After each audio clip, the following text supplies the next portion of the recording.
1964年的一个晚上，香港街头，一只猴子在冷漠的围观中进行着他的表演。挤在人群里的钟文略拍下了这一幕。这是他来到香港的第17个年头，和往常一样，他端着相机到处行走。彼时他还不知晓，自己最终会成为香港摄影史上一个无法绕过的人物。1925年，钟文略出生于广东新会，22岁那年，世道艰难，为了谋生，他决定离开那个以陈皮闻名的家乡，南下香港。临行前，祖母塞给他2根金条。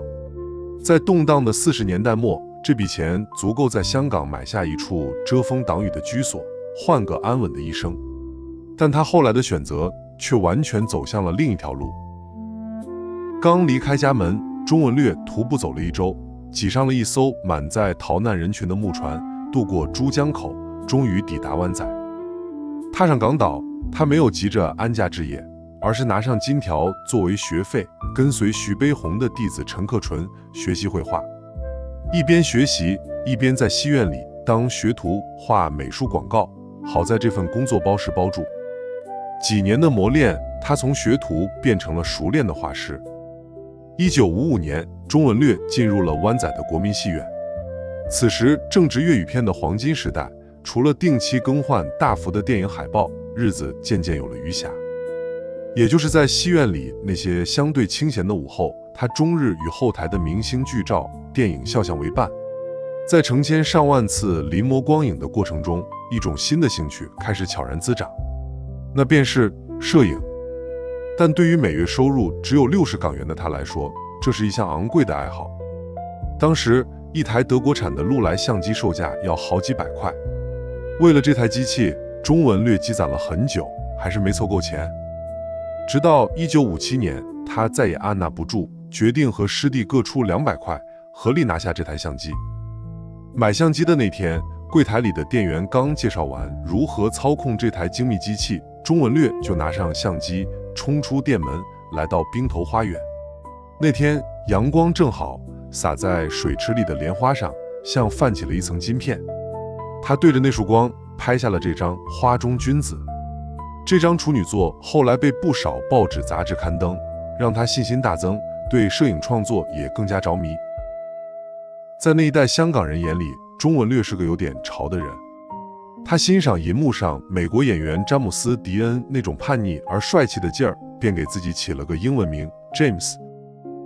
即便每天在戏院后台与油漆为伍，他也总是要把头发用发泥打理得纹丝不乱，讲究的像个随时准备登台的绅士。这种对美的追求也从他的发梢延展到了作品里。我父亲在光线方面从不妥协。多年之后，儿子钟义礼曾这样评价父亲的执着。钟文略那时候每天早上都要雷打不动地拍掉2桶胶卷，每卷1块2毛5。虽不富裕，但磨练技艺的支出他从未省过。真正成为钟文略摄影生涯分水岭的，应该是1958年的一场比赛。那年，新晚报举办了普鲁士菲林摄影比赛。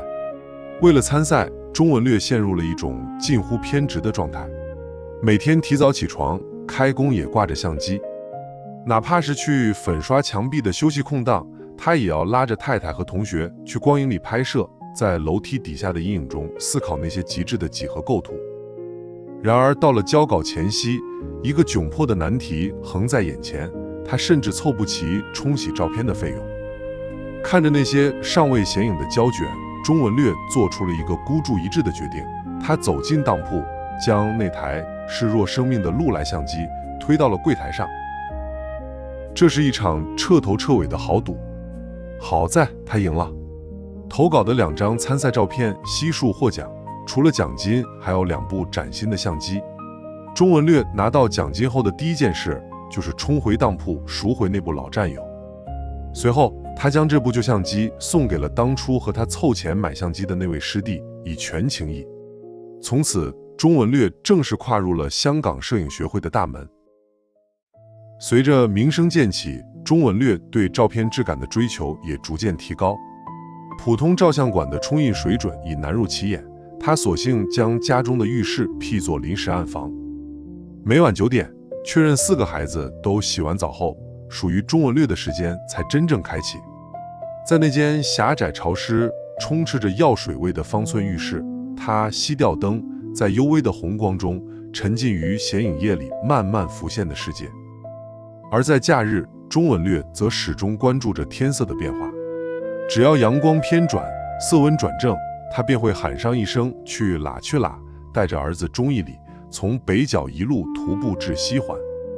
他自知一旦端起相机就什么都忘了，出发前总要反复叮嘱儿子，要是走失了就沿着电车路走，那样就能回家。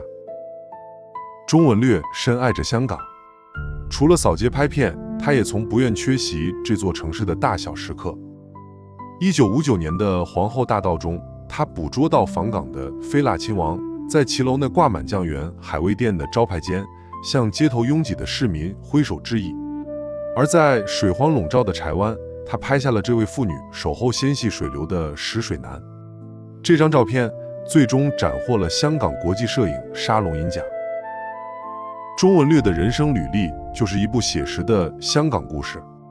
和很多南下闯荡的异乡人一样，他出身寒微，全靠着双手在这座城市安身立命。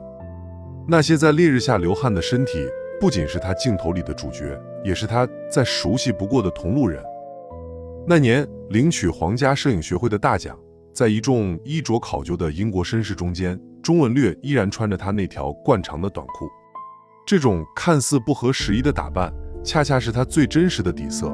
他是一位记录时代的摄影师，也是那个从未离开过泥泞的香港人。1963年，在著名导演李翰祥的引荐下，钟文略进入电贸影业。此时，另一位摄影师何帆刚从这里离开，那是一个群星闪耀的年代，不仅在银幕上，也在镜头后。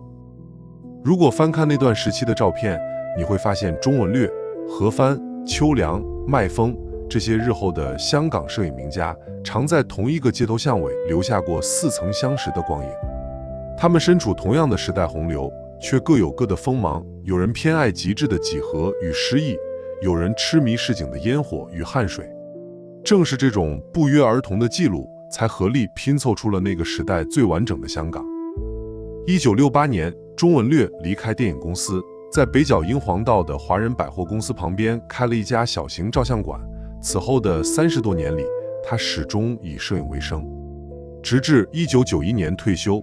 他人生最精彩的时光，几乎都是手捧相机走过的。2018年，93岁高龄的钟文略与世长辞。当年那个跟在他身后，生怕在西环走失的儿子钟义礼，接过了父亲的相机，也接过了他积攒一生的12000多张底片。如今，换作儿子每天守在暗房，在幽微的红光中，一张张擦亮那些沉睡在时间里的香港故事。窗外那条叮当作响的电车路依然在港岛穿行，见证着新一代的追光者继续记录着这座城市的起伏与荣光。